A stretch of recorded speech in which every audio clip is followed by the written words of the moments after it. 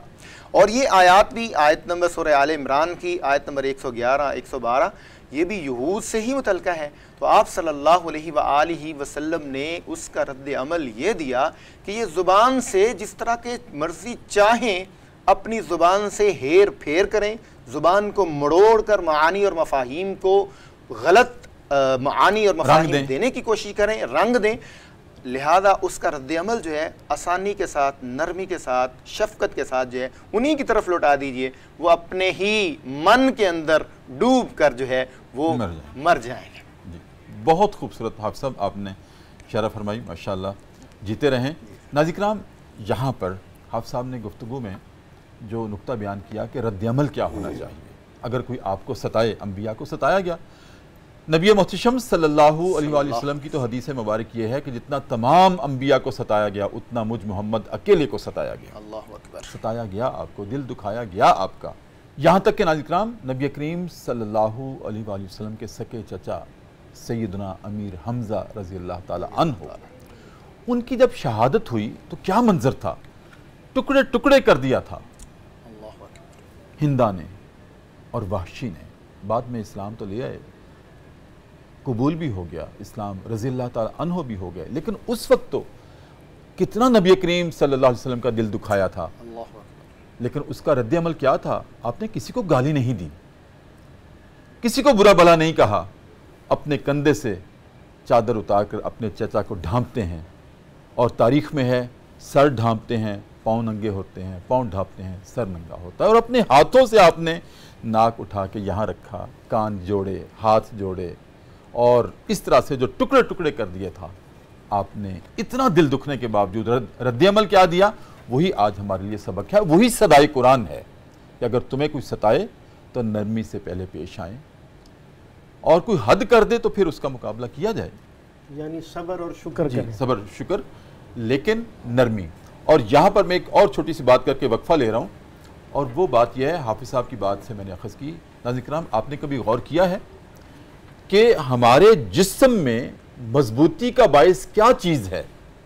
ہماری انگلیاں کیوں مضبوط ہیں؟ ہڈی ہے، یہ ہڈی ہے، یہ بھی ہے، یہاں سے آغاز ہوتا ہے ہڈیوں کا. یہ ہے، یہ ہے، یہ ہے، یہ ہے، یہ ہے، یہ ہے. ہڈیوں سے معمور ہے ہمارا جسم، اور یہی مضبوطی کی علامت ہے. کبھی آپ نے غور کیا کہ زبان کے اس لوتھڑے میں کوئی ہڈی نہیں ہے؟ کیونکہ اس میں اگر ہڈی ہوتی تو سختی آ جانی تھی بات کرنے میں.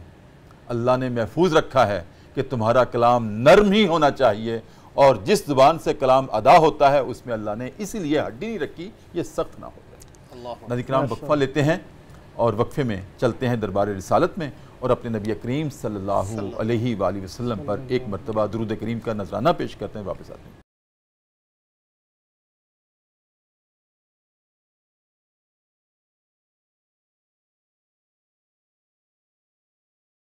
وقفے کے بعد ناظرین کرام دوبارہ آپ کی خدمت میں حاضر ہیں. صبح کی پرنور سے آتے ہیں، public news T V channel ہے. ہمارا پروگرام ہے صدائے قرآن، اور آج الحمدللہ رب العالمین یہ سفر پوری ترتیب اور تسلسل کے ساتھ پہنچا ہے. قرآن کریم کا چوتھا پارہ ہے، سورہ آل عمران ہے، اور آیت نمبر 111 سے لے کر 112 تک 2 آیات کے مضامین آج ہمارا سبق ہیں. مولانا اکرم صاحب، آج جو گفتگو ہوئی اس کے بعد پہلے اللہ رب العزت نے یہ ارشاد فرمایا کہ اے نبی آپ کا کچھ نہیں بگاڑ سکتے، یہ آپ کو ستا کر خوش ہوتے ہیں، یہ جو ان کا خوش ہونا ہے نا انہی کے لیے ذلت اور مسکنت کا باعث بنے گا۔ جی اچھا آگے ارشاد ہے کہ یہ کبھی آپ کا سامنا بھی نہیں کر سکتے، کبھی آپ کے سامنے برسرے پیکار ہونے کا سوچیں گے، صف آرا ہونے کا اگر سوچیں گے تو منہ کی کھا کر واپس لوٹیں گے۔ میں چاہتا ہوں کہ قرآن کریم کی اس بشارت اور اس پیش گوئی کی عملی جو تعبیر ہوئی ہے وہ ہمارے سامنے رکھیں ناظرین۔ جی استاد محترم، سب سے پہلے تو میں یہ بتانا چاہوں گا کہ نبی اکرم صلی اللہ علیہ وآلہ وسلم کی مبارک زندگی غزوات سے بھری پڑی ہے۔ جی غزوہ کیا ہے اور سریہ کیا ہے یہ میں بتانا چاہوں گا۔ غزوہ استاد محترم اس جنگ کو کہتے ہیں جس میں نبی اکرم صلی اللہ علیہ وآلہ وسلم بذات خود بنفس نفیس تشریف لے جائیں، شرکت فرمائیں، صحیح، اسے غزوہ کہتے ہیں۔ اور جس میں آپ اپنی طرف سے کسی کو امیر بنا کے اس کے ماتحت فوجی حضرات کو بھیجیں تو اسے جو ہے سریہ کہتے ہیں۔ ٹھیک، تو آپ صلی اللہ علیہ وسلم 83 غزوات جی میں آپ کی مبارک زندگی میں 83 غزوات جو ہے وہ ہوئے ہیں، اور تقریباً یہ 2.5 مہینے میں ایک جنگ بنتی ہے، اور ان جنگوں میں سب سے پہلی اور معرکۃ العراء جنگ جو ہے وہ جنگ بدر ہے، جس میں 313 کے مقابلے میں 1000 کا لشکر تھا۔ صحیح، تو یہ اس کی سب سے بڑی اور اعلیٰ مثال ہے صحیح کہ 300 گنا وہ لوگ زیادہ ہیں، اور اس کے باوجود ہاں جی ان کے 70 قیدی ہو گئے، فتح و نصرت 70 کس کے پاس مارے آئی؟ گئے، ان کے جی 70 قیدی ہو گئے، 70 مارے گئے اور باقی بھاگ گئے، اور نبی علیہ السلام نے اسباب نہ ہونے کے باوجود اللہ کی رحمت سے اس جنگ کو جیتا۔ صحیح۔ یہاں ناظرین کرام میں ایک اور بات آپ سے عرض کروں گا کہ مولانا کی بات سے کہیں یہ مغالطہ نہ لے لیا جائے جو انہوں نے کہا کہ یہ 83 جو غزوات ہوئے ہیں 2.5 مہینے میں تقریباً ایک غزوہ بنتا ہے، اس کا ہرگز یہ مطلب نہیں ہے کہ ہر 2.5 مہینے کے بعد آپ نے ایک جنگ لڑی ہے۔ یہ تو پہلے ہی دشمنان اسلام کا الزام ہے پیغمبر اسلام پر اور ہمارے دین اسلام پر کہ یہ تلوار کے زور سے، جنگ کے زور سے پھیلا ہے، ہرگز ایسا نہیں ہے۔ نبی کریم صلی اللہ علیہ وسلم نے جن غزوات میں بھی حصہ لیا یا جو سرایہ آپ نے صحابہ کو بھیج کر لڑے ہیں وہ سارے کے سارے دفاعی تھے۔ کوئی دشمن نبرد آزما ہوا تو پھر اس سے مقابلہ ہوا، اور اللہ نے فتح و نصرت اپنے نبی کو ہی عطا کی ہے۔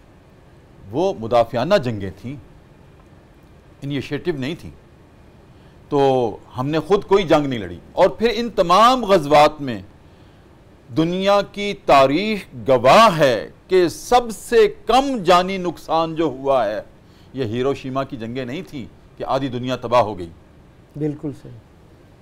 صرف چند سو افراد، چند سو انسانوں کا ضیاع ہوا ہے، جانی نقصان جو ہوا ہے 83 غزوات میں بھی چند سو۔ پہلی جنگ کوئی دیکھ لیں، جی صرف 70 مارے گئے۔ 70۔ آپ کی اجازت سے حافظ صاحب کو جی، شریف جی، ضرور۔ حافظ صاحب اسی کو تسلسل دیں، اسی بات کو۔ جی استاد محترم، اللہ تعالیٰ نے قرآن کریم کی اس آیہ مبارکہ میں ارشاد فرمایا ہے وَإِن يُقَاتِلُوكُمْ يُوَلُّوكُمُ الْأَدْبَارَ، صحیح، اگر وہ آپ سے میدان جنگ میں برسر پیکار ہوں گے تو وہ پیٹھ پھیر کر بھاگ جائیں گے۔ اللہ رب العزت نے اصل میں کچھ چیزوں کا تقدیر کے اندر اور خمیر کے اندر کچھ چیزوں کو اللہ رب العزت نے رکھا ہے جو کہ وقت کے اعتبار سے، تاریخ کے اعتبار سے، یعنی اس کو بے مثال کہا جا سکتا ہے، اور اپنے وقت پہ ظاہر ہوتی ہیں، اپنے وقت کے اوپر ان کا ظہور فرمایا۔ تقدیر میں لکھا ہے اور خمیر میں لکھا ہے۔ جی آپ اس کی قرآن کریم کے اندر اگر ہم تھوڑا سا یہود کا تذکرہ جب ہم پڑھتے ہیں مختلف آیات میں تو حضرت موسیٰ علیہ السلام کے ساتھ ان کی قوم ہے بنی اسرائیل۔ بنی اسرائیل نے اپنی آنکھوں سے دیکھا کہ سمندر کے بیچ میں فرعون غرق ہوا، ان کی آنکھوں نے دیکھا کہ حضرت موسیٰ علیہ السلام نے چھڑی کو لگایا، راستہ بن گیا، بنی اسرائیل کو راستہ مل گیا۔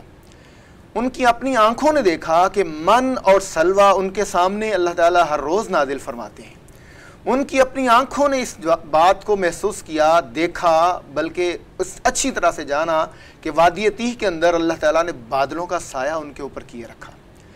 جب حضرت موسیٰ علیہ السلام نے حکم دیا کہ اس بستی میں داخل ہونے کا حکم اللہ رب العزت نے دیا ہے، اس بستی میں داخل ہونا ہے، فَإِذَا دَخَلْتُمُوهُ فَإِنَّكُمْ غَالِبُونَ، جب بستی میں داخل ہو جاؤ گے اللہ تعالیٰ غلبہ دے دیں گے۔ آگے سے قوم کا رد عمل کیا تھا؟ اذهب انت وربک فقاتلا، آپ جائیے، آپ کا رب جائے اور جا کر ان کے ساتھ لڑیں۔ یعنی قلت و کثرت کے اوپر ان کا جو تھا وہ سارا کا سارا فوکس تھا۔ نبی کائنات حضرت محمد رسول اللہ صلی اللہ علیہ وآلہ وسلم کے صحابہ کو یہ شرف اور اعزاز حاصل ہے کہ انہوں نے قلت اور کثرت کو نہیں دیکھا، انہوں نے اپنی آنکھوں کے اندر جو بظاہر اسباب ہوتے ہیں ان کو نہیں دیکھا، ان کو پس پش ڈالا۔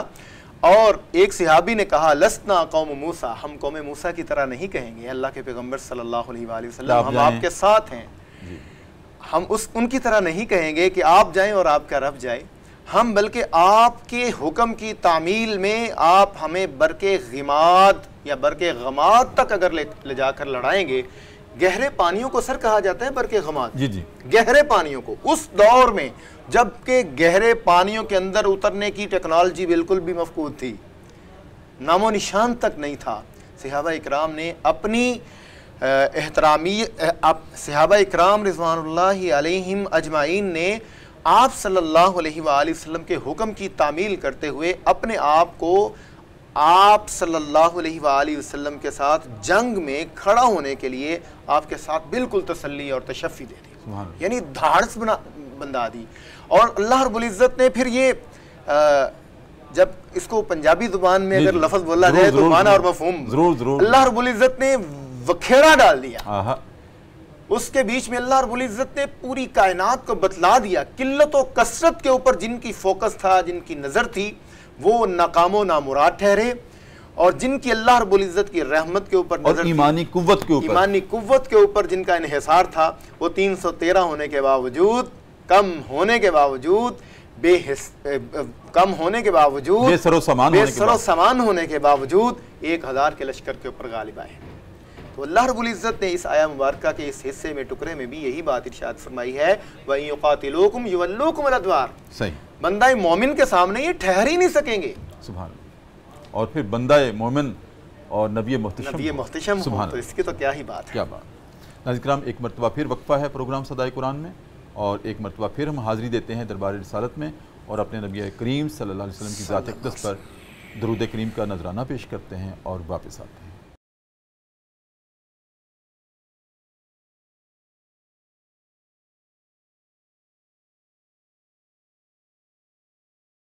وقفے کے بعد ناظرین کرام دوبارہ آپ کی خدمت میں حاضر ہیں۔ صبح کی پر نور سے آتے ہیں، public news T V channel ہے، ہمارا پروگرام ہے صدائے قرآن، اور الحمدللہ آج ہم جو صدائے قرآن دے رہے ہیں وہ قرآن کریم کا 4تھا پارہ ہے اور سورہ آل عمران کی آیت نمبر 111 اور 112 ہے۔ مولانا اکرم محمدی صاحب ہم پروگرام کے آغاز میں الحمدللہ سبق کی تلاوت کی سماعت کراتے ہیں امام حرمین شریفین قاری عبدالرحمن السدیس کی آواز میں، پھر مفہوم سامنے رکھتے ہیں، اور اس کے بعد جو اس میں صدائے قرآن ہوتی ہے وہ اپنے ناظرین کے سامنے رکھتے ہیں۔ اس میں ایک چیز جو ناظرین کے سامنے ہم نے رکھنی ہے، صدائے قرآن بھی ہے، وہ یہ ہے کہ اللہ نے ارشاد فرمایا کہ ایسے لوگ جنہوں نے میری آیات کا انکار کیا، پھر ہم بھی جب بدلہ لینے پر آتے ہیں نا تو ان پر ذلت اور مسکنت طاری کر دیتے ہیں، وہی مسکین ہونا۔ اور جب مسکنت طاری ہوتی ہے پھر انسان بنیادی حقوق سے، بنیادی ضروریات سے محروم کر دیا جاتا ہے۔ جی بالکل ایسے، بھوک اور افلاس کا شکار کر دیا جاتا ہے، قحط سالی کا شکار کر دیا جاتا ہے، عذاب اور بھوک کا۔ ہاں جی، تو ہم دیکھتے ہیں کہ اپنے معاشرے میں جب نظر دوڑاتے ہیں بہت سارے لوگ ایسے ملتے ہیں، ہم دیکھتے ہیں، وہ کہتے ہیں، ان کی زبانوں سے بھی سنتے ہیں کہ بہت حالات تنگ ہیں۔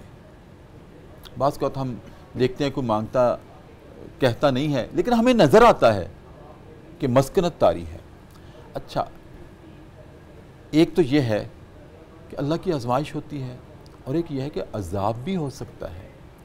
اگر اللہ عذاب کے طور پر کسی فرد پر یا اجتماع پر مسکنت طاری کر دے، پھر اس سے نکلنے کا راستہ کیا ہے؟ جی جو صدائے قرآن محترم، اس کا راستہ انتہائی آسان ہے، اور وہ علامہ ڈاکٹر اقبال رحمہ اللہ نے ایک شعر میں بیان کیا ہے۔ وہ معزز تھے زمانے میں مسلمان ہو کر، ہم ذلیل و خوار ہوئے تارک قرآن ہو کر، اور ہم خوار ہوئے تارک قرآن ہو کر، اور ہم خوار ہوئے تارک قرآن ہو کر۔ تو جب ہم کلام اللہ کا انکار کریں گے یا بدعملی کا شکار ہوں گے، اللہ اور اس کے رسول سے دور ہوں گے، تو مسکنت جو ان پر آئی تھی وہ ہم پر بھی آئی۔ جو یہود پر رب العزت نے آیات کے انکار کی وجہ سے مسلط کی ہے، وہ اگر سبب ہم میں سے کسی کے اندر پایا جاتا ہے تو وہ چیز ہم پر بھی مسلط کوئی ہوگی۔ مجھے ایک نسخہ بتائیں، صرف اس یہ کا مختصر نسخہ مطلق طور پر یہ کہہ دینا کہ جی دین سے رغبت اختیار کی جائے، طریقہ کیا ہے؟ مختصر سر یہ ہے کہ یہود کا ماٹو تھا سمعنا و عصینا، ہم نے سنا اور نافرمانی کی، وہ نہیں مانتے تھے، کچھ بھی نہیں مانتے تھے۔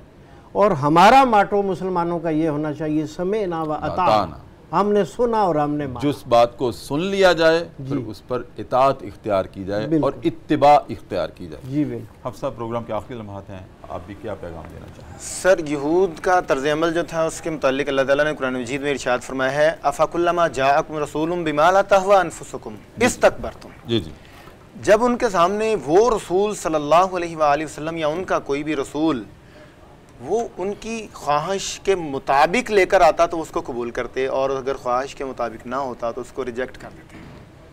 تہوی انفسکم استکبرتم، وہ تکبر کرتے تھے۔ تو آج ہمیں بھی اگر انفرادی اور اجتماعی ذلت سے نکلنا ہے تو ہمیں اللہ تعالیٰ کے احکامات کی فرما برداری کو اختیار کرنا ہوگا۔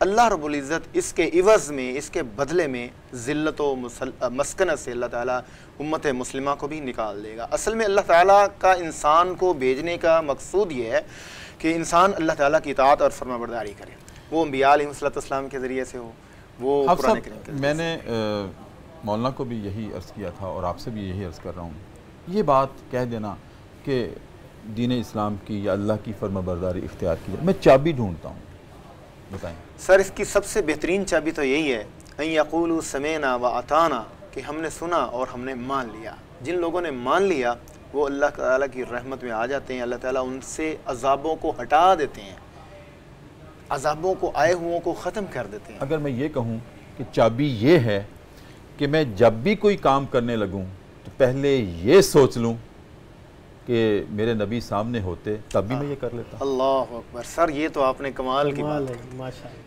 یہ فارمولہ اگر میرے ذہن میں کسی بھی امت مسلمہ کے کسی بھی شخص کے ذہن میں آ جائے تو سر یہ تو ایسا ایک معاملہ ہی حل ہو نسخہ جائے گا۔ کیمیا اور کارگر ایسا نسخہ ہے، تو یہ تو انشاءاللہ العزیز اللہ تعالیٰ کی رحمتوں کے سائے جو ہیں پوری امت اسلامیہ پر نہیں بلکہ پوری انسانیت کے اوپر جو ہے وہ فگن ہو جائے۔ کمال کی بات ہے سر۔ بہت شکریہ، جیتے ناظرین کرام، میں پھر ایک دفعہ دہراتا ہوں کہ میں چابی تلاش کر رہا تھا، وہ اللہ نے میرے ذہن میں ہی ڈال دی کہ جب بھی کوئی کام کرنے لگوں یہ سوچ لوں کہ میرے نبی محتشم صلی اللہ علیہ وسلم جن کا میں امتی ہونے کا دعویٰ کرتا ہوں، جن کی شفاعت کا طلبگار ہوں اور جن کے بھروسے پر بیٹھا ہوا ہوں، اگر وہ میرے سامنے ہوتے تو کیا میں یہ کام کر لیتا؟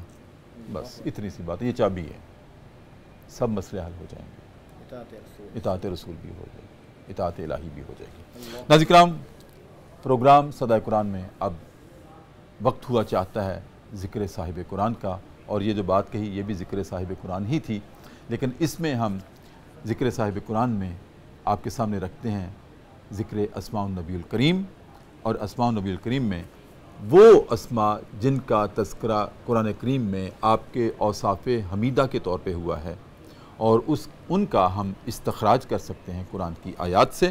تو آج ناظرین کرام سب سے پہلے آپ کے سامنے رکھ رہا ہوں سیدنا المصدق، تصدیق کرنے والے آپ ہی ہیں جنہوں نے پچھلے تمام انبیاء پر نازل ہونے والی کتابوں کی تصدیق کی، اور آپ پر نازل ہونے والے کلام اللہ نے بھی ان کی تصدیق کی اور قرآن کریم نے اس کی بار بار شہادت بھی دی ہے۔ ناظرین کرام، سورہ بقرہ کی آیت نمبر 89 ہے، 91 ہے، 97 ہے، 101 ہے، یہ تمام سورہ بقرہ، اور پھر سورہ آل عمران کی آیت نمبر 3 ہے، 50 ہے، اور ناظرین کرام پھر اس کے بعد سورہ النساء کی آیت نمبر 57 ہے، پھر سورہ مائدہ کی آیت نمبر 48 ہے، الانعام کی آیت نمبر 92 ہے، سورہ فاطر کی آیت نمبر 31 ہے۔ ان تمام آیات میں آپ نبی کریم صلی اللہ علیہ وآلہ وسلم کی اس صفت گرامی کا ہمیں تذکرہ ملتا ہے، حوالہ ملتا ہے، کلو ملتا ہے کہ آپ مصدق تھے۔